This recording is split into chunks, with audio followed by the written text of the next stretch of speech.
SIR মামলায় ঐতিহাসিক নির্দেশ দেশের সর্বোচ্চ আদালত সুপ্রিম কোর্টের। বিরাট ধাক্কা খেল মমতা বন্দ্যোপাধ্যায়ের সরকার। সমস্ত জারিজুরি শেষ। এবার কি হয়েছে চলুন বিস্তারিত দেখে নেওয়া যাক। তবে তার আগে আপনাদের কাছে বিনীত অনুরোধ, ভিডিওটি ভালো লেগে থাকলে লাইক, কমেন্ট, শেয়ার এবং সাবস্ক্রাইব করতে একদম ভুলবেন না।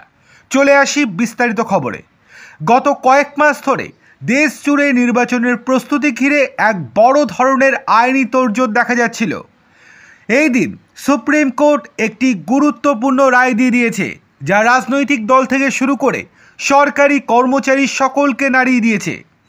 পুরনো, অসম্পূর্ণ বা ভুল তালিকার ভিত্তিতে নির্বাচন করানো কি গণতন্ত্রের জন্য বিপদ ডেকে আনতো না? এই প্রশ্নের জবাবেই সুপ্রিম কোর্ট এবার স্পষ্ট জানিয়ে দিয়েছে যে ভোটার তালিকা সংশোধন কোনো সাধারণ প্রশাসনিক কাজ নয়, এটি একটি সাংবিধানিক দায়িত্ব এবং এর ওপরে কোনো প্রকারের স্থগিতাদেশ দেওয়া যায় না। যতই একের পর এক আবেদন আসুক না কেন, কোনো স্থগিতাদেশ দেব না আমরা। মামলাটি কী ছিল? একাধিক সংগঠন এবং রাজ্য সরকার সুপ্রিম কোর্টের দ্বারস্থ হয়। তাদের দাবি ছিল এসআইআর বা বিশেষ সংক্ষিপ্ত সংশোধনের প্রক্রিয়া বন্ধ করা হোক, কারণ বিএলও কর্মীদের ওপর কাজের চাপ বেড়েছে। 2 নম্বর, অনেক রাজ্যে কর্মীদের মৃত্যুর ঘটনা সামনে এসেছে। এবং 3 নম্বর, সময়সীমা খুবই কম। কিন্তু আদালত এই সব যুক্তির ওপর কঠোর অবস্থান নিয়েছে। এবার প্রশ্ন হচ্ছে যে সুপ্রিম কোর্ট কি বলেছে। প্রধান বিচারপতি সূর্যকান্ত সাফ জানিয়েছেন, যদি কাজ বেশি হয় তাহলে রাজ্যের উচিত আরও বেশি কর্মী নিয়োগ করা, প্রক্রিয়ার ওপর নিষেধাজ্ঞা চাওয়া নয়। তিনি কঠোরভাবে সতর্ক করে দিয়ে বলেছেন, কোনোভাবেই সাংবিধানিক প্রক্রিয়াকে বাধা দেওয়া যাবে না। কিন্তু এই সিদ্ধান্তের রাজনৈতিক ইঙ্গিত কী? বিতর্কের সময় আদালত ইঙ্গিতে এটাও বলেছে যে কিছু দল এই প্রক্রিয়াকে রাজনৈতিক রং দিয়ে থামিয়ে দিতে চাইছে, কিন্তু গণতন্ত্রের ভিত্তি ভোটার তালিকার রাজনীতির শিকার হতে পারে না।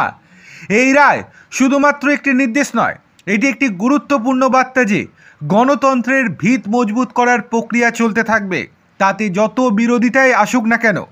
জানা যায় এমন সময়ে এই বড় সিদ্ধান্ত এলো যখন একাধিক রাজ্য, রাজনৈতিক দল এবং সংগঠন সুপ্রিম কোর্টে আবেদন করেছিল যে অঙ্গনারী কর্মী, শিক্ষক এবং সরকারি কর্মীদের ওপর বিএলও হিসেবে কাজের চাপ অনেক বেড়েছে এবং অনেক রাজ্যে এই প্রক্রিয়ার সময় কর্মীদের মৃত্যু হয়েছে। আবেদনকারীরা হয় এই প্রক্রিয়া বন্ধ করতে অথবা সময়সীমা বাড়াতে অনুরোধ করেছিল। আদালতের স্পষ্ট বক্তব্য হলো, যদি বর্তমান বিএলও কর্মীরা অপারগ হন, অসুস্থ, ডিউটি পালনের সমস্যায় থাকেন, তবে তাদের জায়গায় বিকল্প কর্মী নিয়োগ করতে হবে রাজ্য সরকারকে।